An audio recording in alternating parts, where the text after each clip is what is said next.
नमस्ते दोस्तों, स्वागत है आप सभी का हमारे चैनल पर। आज के इस वीडियो में हम कवर करेंगे 10 इंपॉर्टेंट इंडिकेटर्स जो आपको मार्केट को समझने और सही डिसीजंस लेने में मदद करेंगे। अगर आप ट्रेडिंग या इन्वेस्टिंग में इंटरेस्ट रखते हैं तो ये वीडियो आपके लिए बहुत ही हेल्पफुल होगा। तो चलिए बिना किसी देरी के शुरू करते हैं आज का सफर। हमारा फर्स्ट इंडिकेटर है मूविंग एवरेज, सिंपल या सिंपल मूविंग एवरेज। जैसे ही आप इसको चार्ट में आप प्लॉट करते हैं तो आपको ये चार्ट में कुछ इस तरीके की एक लाइन बन जाती है जो कि बेसिकली आपके शेयर की प्राइस का एक एवरेज होती है और ये एक सिंपल मूविंग एवरेज है और यहाँ पर ये 9 पीरियड का मूविंग एवरेज है, लेकिन इसकी सेटिंग को अलग अलग ट्रेडिंग स्ट्रैटेजी के हिसाब से चेंज किया जाता है। इसमें जो पॉपुलर सेटिंग है वह 50 पीरियड की, तो हमने जैसे यहाँ पर 50 पीरियड का मूविंग एवरेज लगा दिया है।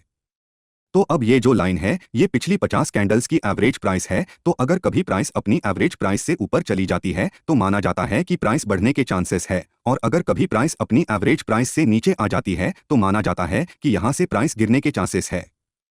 इस इंडिकेटर को कई बार चार्ट पर 2 बार प्लॉट किया जाता है और उनकी जो सेटिंग है उनको डिफरेंट रखा जाता है। जैसे हमने यहाँ पर सिंपल मूविंग एवरेज 50 पीरियड का सिलेक्ट किया है, तो यहाँ पर हमने एक और सिंपल मूविंग एवरेज सिलेक्ट कर लिया, तो अब आपको 2 लाइंस दिखाई दे रही है और यहाँ पर ये बाय डिफॉल्ट 9 है, तो हम इसको चेंज करके 200 कर देते हैं अपने हिसाब से, और सेटिंग के हिसाब से किया जाता है। तो हमने 200 सिलेक्ट कर लिया है, तो यहाँ पर ये 50 पीरियड एंड 200 पीरियड का मूविंग एवरेज हो चुका है। अब यहाँ पर आप अपने हिसाब से इनके जो कलर हैं उनको चेंज कर सकते हैं। जैसे मैं एक का जो कलर है उसको चेंज करते रेड कर देता हूँ और जो दूसरा कलर है उसको मैं ब्लू ही रहने देता हूं। तो यहां पर अब मेरा जो 200 पीरियड का मूविंग एवरेज है वो रेड कलर का है और जो 50 पीरियड का मूविंग एवरेज है वो ब्लू कलर का है। तो अगर कभी हमारी 50 पीरियड के मूविंग एवरेज की लाइन 200 पीरियड के मूविंग एवरेज को नीचे की तरफ काटती है तो माना जाता है कि यहां से प्राइस गिर सकती है, और अगर कभी हमारी 50 पीरियड के मूविंग एवरेज की लाइन 200 पीरियड के मूविंग एवरेज को ऊपर की तरफ काटती है तो माना जाता है कि यहां से प्राइस बढ़ सकती है। ये एक लैगिंग इंडिकेटर है तो जनरली सिग्नल थोड़ा लेट देता है, लेकिन अगर आप इसको प्राइस एक्शन के साथ यूज करेंगे तो यह बहुत ही ज्यादा यूजफुल इंडिकेटर है। अब हमारा जो नेक्स्ट इंडिकेटर है वो है EMA यानी एक्सपोनेंशियल मूविंग एवरेज।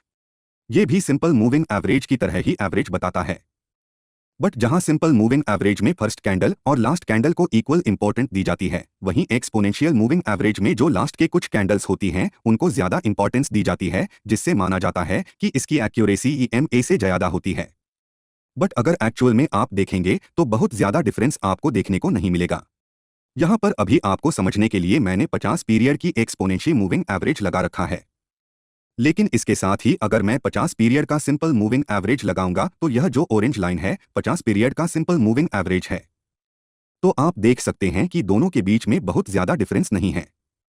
लेकिन अगर हम देखें तो हमारा जो एक्सपोनेंशियल मूविंग एवरेज है यानी ये वाली जो लाइन है यह ज्यादा एक्यूरेट कहीं जगह पर नजर आ रही है। बाकी ये जो एक्सपोनेंशियल मूविंग एवरेज है ये भी सिंपल मूविंग एवरेज की तरह ही काम करता है। अगर प्राइस इसके ऊपर चली जाती है तो माना जाता है स्टॉक बुलिश है, प्राइस इसके नीचे आ जाती है तो माना जाता है कि स्टॉक बियरिश है।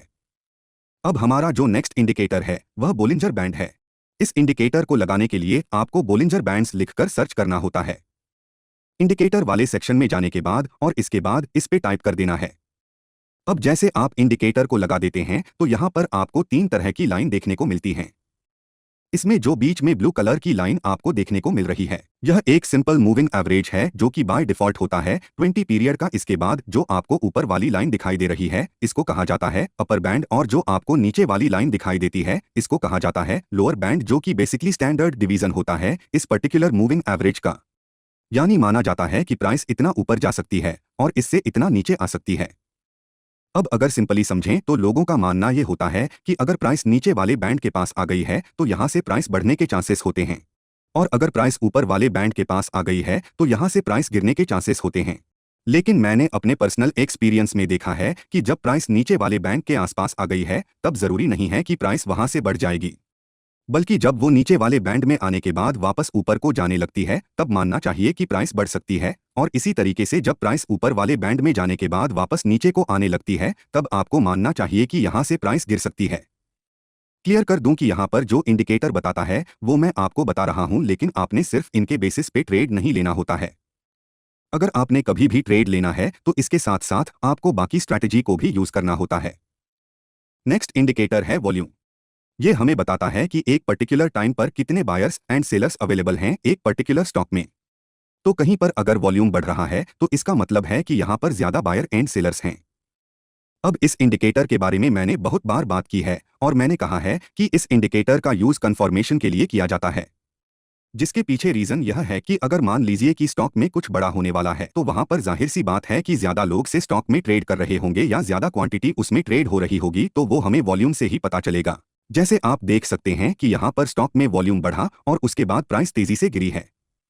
अब यहाँ पर तो हमें क्लियरली नजर आ रहा है कि वॉल्यूम बढ़ा है, लेकिन आपको अगर जानना है कि एक्चुअल में वॉल्यूम कहाँ पर बढ़ा है तो इसके लिए आपको वॉल्यूम वाली सेटिंग पे जाना है और यहाँ पर आपको स्टाइल में जाकर एक वॉल्यूम मूविंग एवरेज का ऑप्शन आता है, उस पर क्लिक कर देना है। उसके बाद आपको वॉल्यूम में एक ब्लू कलर की लाइन दिखाई देगी। तो अगर कभी जो वॉल्यूम है वो ब्लू से ऊपर है तो आप मान के चल सकते हैं कि यहाँ पर वॉल्यूम बढ़ गया है, और अगर कभी वॉल्यूम ब्लू से नीचे है तो आप मान के चल सकते हैं कि यहाँ पर वॉल्यूम का जो एवरेज है वो कम हुआ है। यहाँ पर एक चीज आपको क्लियर कर दूं कि अगर वॉल्यूम बढ़ रहा है तो इसका मतलब ये बिल्कुल भी नहीं है कि यहाँ से प्राइस बढ़ सकती है, और अगर वॉल्यूम घट रहा है तो इसका मतलब बिल्कुल नहीं है कि यहाँ से प्राइस गिर सकती है। वॉल्यूम हमें सिर्फ ये बता रहा है कि यहाँ पर ट्रेडिंग एक्टिविटी बढ़ी है। तो अगर ट्रेडिंग एक्टिविटी बढ़ रही है तो मार्केट बढ़ भी सकता है, गिर भी सकता है। तो हमें इसे कंफर्मेशन के लिए यूज करना होता है। जैसे मान लीजिए आपको अपना एनालिसिस करने के बाद यहाँ पर लगता है कि यहाँ से मार्केट गिर सकता है, तो नीचे आप वॉल्यूम देखकर भी कंफर्म हो सकते हैं कि ज्यादा चांसेस है कि मार्केट यहां से गिरेगा, और उसे हिसाब से आप डिसीजन ले सकते हैं। अब जो हमारा नेक्स्ट इंडिकेटर है वह MACD है, यानी मूविंग एवरेज कॉन्वर्जेंस डाइवर्जेंस। इस इंडिकेटर को जैसी आप लगा लेते हैं तो यह चार्ट पर यहां पर प्लॉट हो जाता है। अब यह इंडिकेटर दिखने में आपको खतरनाक लग रहा है, लेकिन मैं आपको बता दूं यह बहुत ही सिंपल इंडिकेटर है। यह इंडिकेटर आपको कई तरह के सिग्नल देता है, और यह जो इंडिकेटर है यह एक्सपोनेंशियल मूविंग एवरेज से बना है। इसमें जो ब्लू कलर की लाइन होती है इसको MACD लाइन कहा जाता है, जो कि 26 पीरियड और 12 पीरियड के एक्सपोनेंशियल मूविंग एवरेज का डिफरेंस होती है।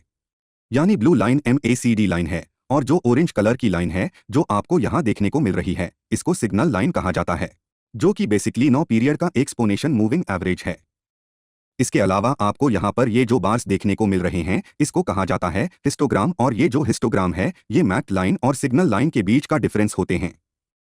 तो जहां पर इन दोनों के बीच में ज्यादा डिफरेंस होगा वहां पर आपको ये हिस्टोग्राम बार देखने को मिलेंगे, जहां पर इनके बीच में बहुत कम डिफरेंस होगा वहां पर आपको हिस्टोग्राम भी बहुत छोटे देखने को मिलेंगे। तो अब समझते हैं कि ये इंडिकेटर हमें बताता क्या क्या है। तो सबसे पहली चीज तो आप हिस्टोग्राम को देखकर समझ सकते हैं कि अगर हिस्टोग्राम ऊपर की तरफ बने हुए हैं और बड़े बड़े हैं तो इसका मतलब है कि स्टॉक बुलिश है। अगर हिस्टोग्राम नीचे की तरफ बने हुए हैं तो इसका मतलब है कि स्टॉक बियरिश है। दूसरा, हमें MACD सिग्नल देता है क्रॉसओवर्स के थ्रू। जब भी हमारी मैक लाइन इस ऑरेंज कलर की सिग्नल लाइन को नीचे की तरफ काटती है तो माना जाता है कि यहां से प्राइस गिर सकती है। आप देख सकते हैं कि प्राइस गिरी भी है, और जब भी हमारी जो मैक लाइन है वो इस ऑरेंज लाइन को ऊपर की तरफ काटती है तो वहां से प्राइस बढ़ने के चांसेस होते हैं। आप देख सकते हैं कि यहां से प्राइस बढ़ी भी है।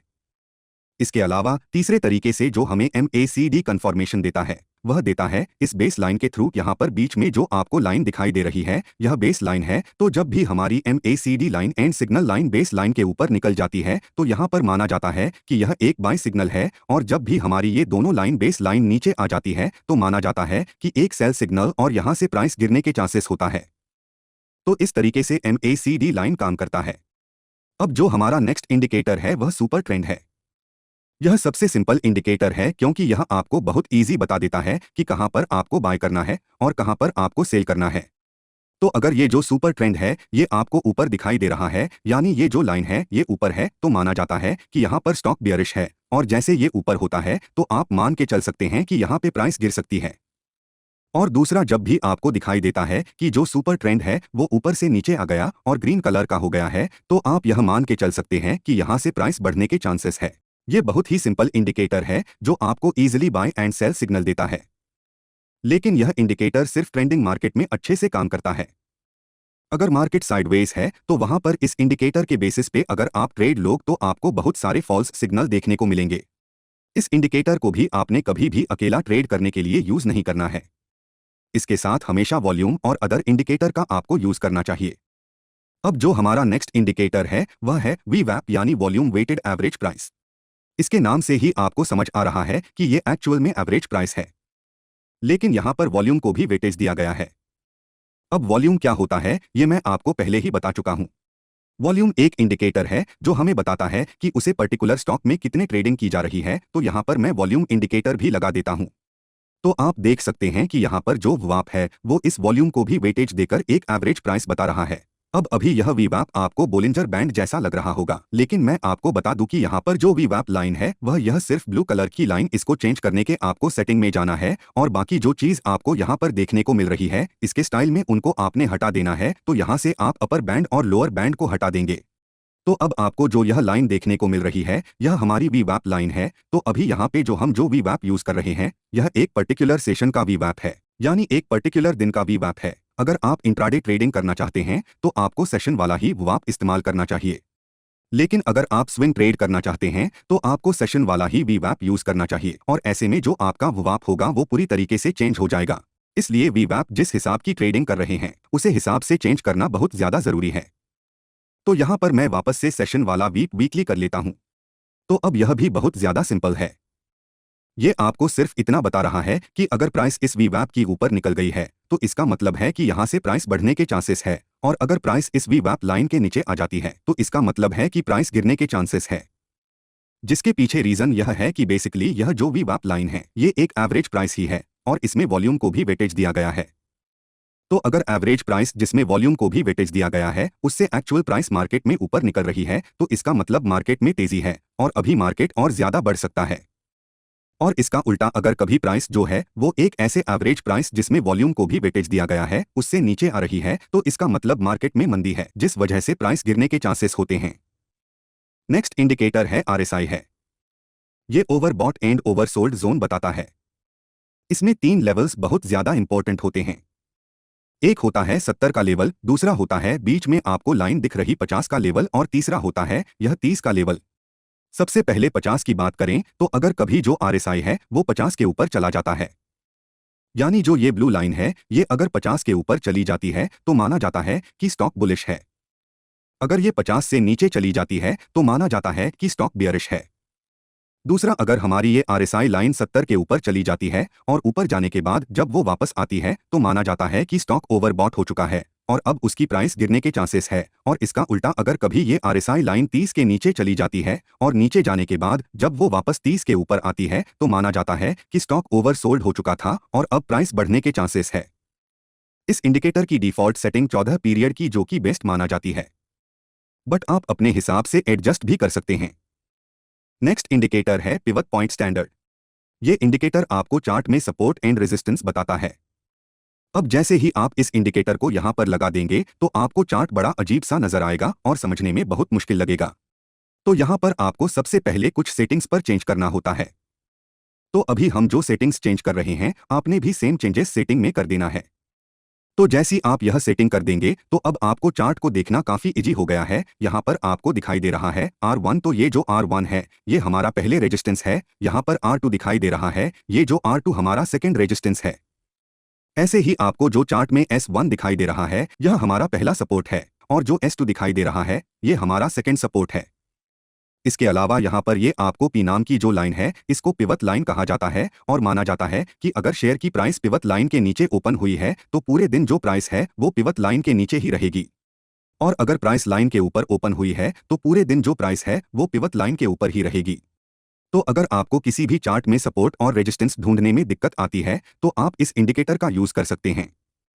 वैसे अगर आपको नहीं पता कि सपोर्ट एंड रेजिस्टेंस क्या होता है तो मैं आपको बता दूं कि अगर प्राइस अपने रेजिस्टेंस के पास जाती है तो माना जाता है कि वहां से प्राइस गिरने के चांसेस होते हैं। जैसे यहां पर आप देख सकते हैं प्राइस अपने रेजिस्टेंस के पास भी और उसके बाद प्राइस धीरे धीरे गिर गई।